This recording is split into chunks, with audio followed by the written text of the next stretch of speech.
Could the 10 in Big Ten soon stand for the number of conference games during a Big Ten football season? Are 10 conference games beneficial to the Big Ten Conference going forward? Great time to subscribe to the channel if you haven't already. Big Ten football content all off season long. Always crush that like button to spread the word of Big Ten Ted to the masses. Here's one thing I will say with pretty good certainty.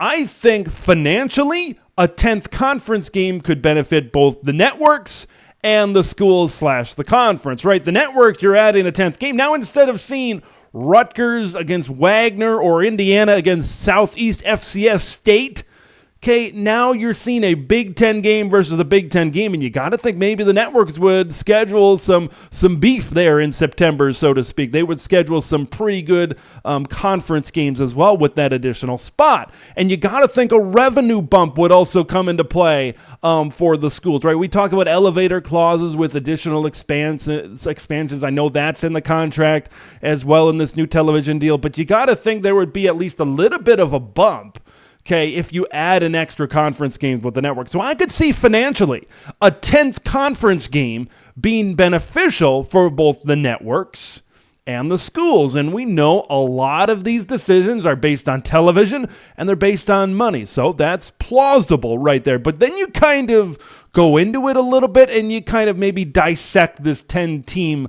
or this 10 conference game model, so to speak.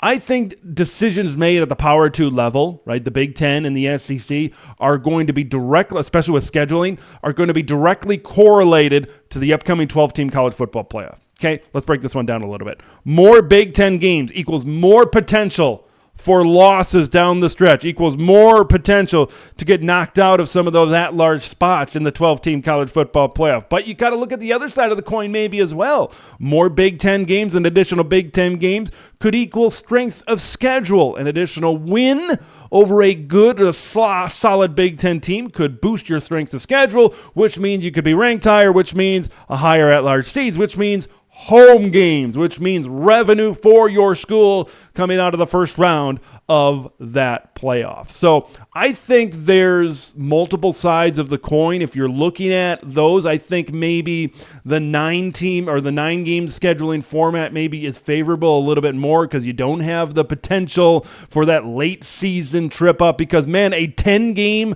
conference schedule in the Big Ten, I don't want to go on too much out of a limb here, but maybe you might start to see a lot of what we're seeing on the basketball side, right? You're seeing like Northwestern beat a bunch of ranked teams and they're kind of taking a team down. A team gets hot with 4 or 5 losses late in the season, and then maybe they knock off a 2-loss team and knock them out of the college football playoff, whereas otherwise you might not see that with an additional conference game. I know that can still happen in a 9-team model, but just adding another conference game into the fold just makes it all that much tougher. Okay, when you look at it from a basketball perspective, it's fine because 68 teams make the tournament. Okay, we could see, like this year, we could see 11 or 12 basketball teams make the Big Ten and have a shot to run the table and win a national championship, for God's sakes. College football is a little bit different. It's more exclusive, right? You get beyond 2 losses, and now all of a sudden you're on the outside looking in terms of playing for a national championship. College football has always been different that way, where you've got to approach your season saying, if we don't, especially right now, if we don't go undefeated or 1 loss, we're not going to have a chance to play for a national championship. Now coming up in a 12-team format, you get beyond 2 losses, forget about it. You go 9-3, you're probably not going to have a chance to play for a national championship. So maybe that favors a 9-game schedule. And then what's the need, right? I think that's something we need to talk about as well. What's the need? Is there a need? Okay, I don't know. We just talked about in our last video. Does the Big Ten need Notre Dame? No, they don't. They don't. I think eventually Notre Dame might need the Big Ten. In this instance, do they need a 10th conference game? No, because there's a lot of conferences out there that are playing 8 conference games. I'm looking at you, SEC. I'm looking at you, Bama, Georgia, and all these schools that are scheduling Austin Peay and the Citadel in November. Okay, when you look at scheduling, the 9-game conference schedule right now for the Big Ten, I think it's a very good very good format. Okay, in the future, probably starting in 2024, we're going to see no divisions. Okay, divisions are probably going to go away. You're going to take your top 2 teams in the conference. Okay, and that's where I want to go to next. It would be the top 2 teams of the conference would play in the Big Ten championship game. Got to finish my thought. Okay, and you look at 2 possible scheduling formats. If you got a 9-game conference schedule, you look at a 3-6-6. You play the 3 same opponents every year, and then you play the remaining 6 and 6 in the next 2 years. Okay, you go 5-5-5 if you're a 10-game. It's a 10-game format. I kind of sprawled it out, so to speak. I put it in an Excel spreadsheet. Once you get to 10 games and you get to that 5 protected matchups, you kind of stretch yourselves a little bit thin on a lot of these rivalry matchups. I saw a matchup like Wisconsin and Northwestern, which isn't necessarily a rivalry game.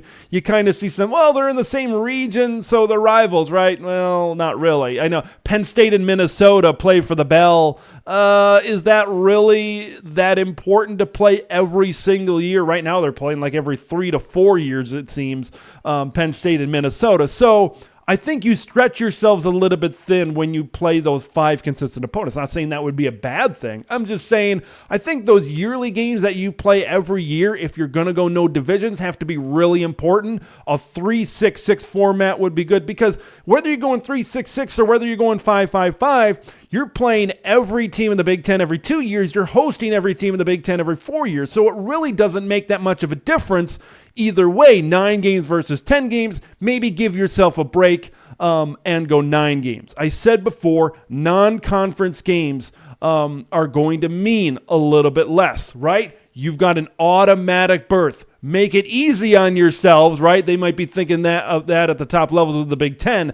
Make it easy on yourself because you don't need to schedule. That's what we found out. You don't need to schedule additional tough games. Okay, the Big Ten is probably always going to be in that top 4, right? Those top 4 conference champions that get a bye in the 12-team playoff. I think we could expand to 16 teams in the playoff a couple of years after 2024. Okay, so the Big Ten is always going to be one of your top conference champions. I don't think that's ever going to be disputed. Okay, so I think going forward, a 9-game, as much as tantalizing as having a 10-game conference schedule is, I think a 9-game conference schedule would be beneficial for all parties going forward, despite the possible financial bump you might see with a 10th conference game. I want to hear your thoughts. Do you think the Big Ten Conference should go to a 10th conference game? Should they go all out, man? That's going to be a tough schedule. Start to finish, tough schedule. Might not get as many teams in the college football playoff. Leave your thoughts in the comments below. Make sure you subscribe to the channel if you haven't already. I'm Big Ten Ted. We'll see you in the next one.